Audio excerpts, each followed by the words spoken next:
the thing about sleepers, there really are no sleepers anymore in the draft because every team has so much access to these players, to information about them, films of every play they've ever run. So, to think that any of these players are unknowns when they get into the draft process, it just doesn't happen anymore.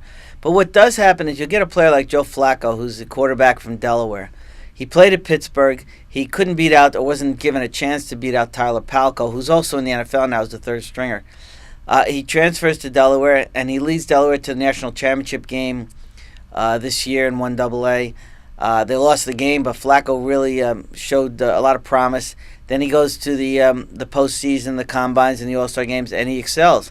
Terrific arm, big guy, pretty smart player. And all of a sudden, his stock is surged, and he might not go in the first round, but he should go very high in the second round. So that's the kind of player you'll see nowadays. Not so much a sleeper, but a guy who's got some sort of situation in college where he wasn't that well known.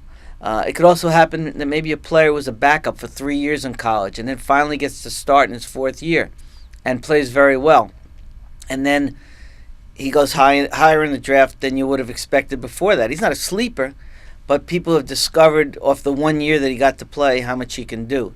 And another thing is, and this is interesting, some teams from certain schools, the schools have not had good teams in the last few years, but a player may have been very good. I'm thinking of Rashard Mendenhall, a running back at Illinois. That team was terrible for a few years. This year, it was a good team. It was a bowl team, and he was the main reason. And then all of a sudden, he's a top 15 pick, which will probably happen on Saturday.